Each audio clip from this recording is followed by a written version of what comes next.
શું કરવાનું છે? બેટી ભ્રૂણ હત્યા એ સમગ્ર માનવ સમાજનો એક મહાકલંક છે અને એ વાતને પ્રસ્તુત કરવા સમજાવવા આવી રહ્યા છે આપણી વચ્ચે વિશ્વાસ ચિરાગભાઈ.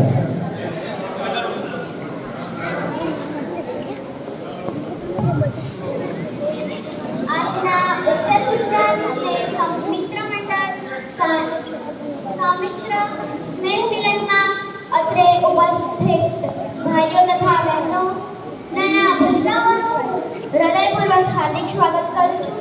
આપણે વર્ષોથી જાણીએ છીએ કે ઉત્તર ગુજરાતના લોકો એટલે મહેનતુ, પ્રામાણિક અને બુદ્ધિશાળી. તો આપણા આ ઉત્તર ગુજરાત વિશે હું બે શબ્દો કહેવા માંગુ છું.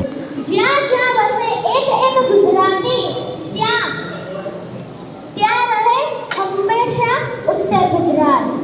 મારું નામ પટેલ વિશ્વા ચિરાગકુમાર છે. હું આજે તમને બેટી બચાવો બેટી પઢાઓ વિશે કહેવા માંગુ છું. તે આપ સૌ શાંતિથી સાંભળજો. जरूरी नहीं कि रोशनी चिरागों से ही होती है, बेटियां भी घर में उजाला करती है.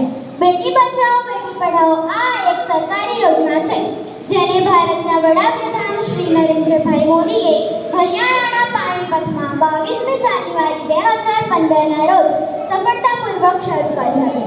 જો દીકરો પિતાનું હાથ છે તો દીકરી પિતાનું હૈયું છે. જો દીકરો પિતાનું રૂપ છે તો દીકરી પિતાનું સ્વરૂપ છે. બેટી બચાવો એટલે અસ્તિત્વ બચાવો, માનવ જાતને બચાવો. દીકરીને પણ દીકરા જેટલો જ જીવવાનો અધિકાર છે. શું આપણે એ નથી જાણતા કે માનવ જીવન માત્ર એક માતા જ આપી શકે? માટે એક દીકરીની ભ્રૂણ હત્યા કરીને આપણે આપણો જ વિનાશ કરી રહ્યા છીએ.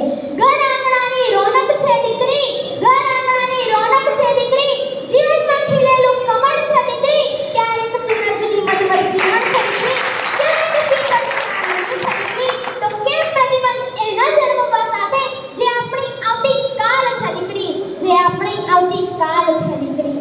દીકરા દીકરીને સમાન માણી તેને ભણતરથી દૂર ન રાખીએ. તે દીકરીઓ માટે સૌથી મોટું કન્યાદાન એ શિક્ષણદાન હોય છે.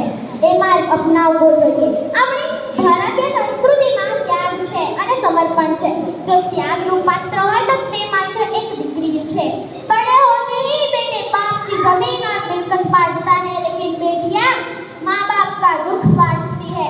જે પોતાના ઘરમાં દીવો કરે તેને દીકરો કહેવાય, પણ બીજાના ઘરમાં દીવો કરે તેને દીકરી કહેવાય.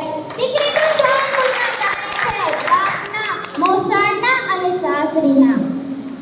દીકરા દીકરીને સમાન માની સાસુ સસરા સહિત સૌ કોઈ સમજે અને સમજાવે ને તો સ્ત્રી ભ્રૂણ હત્યાના મહાપાપનો સિલસિલો વધતો જ અટકી જાય. માટે જ કહું છું, દીકરીનો છે એક જ નારો, ભણતરનો છે અધિકાર અમારો. હા, તમે તમારી દીકરીને બેટા કે દીકરો કહીને બોલાવી શકો છો, પણ શું તમે તમારા દીકરાને દીકરી કે બેટી કહીને બોલાવી શકો છો? ના સાહેબ, માટે જ દીકરીઓ ખાસ છે.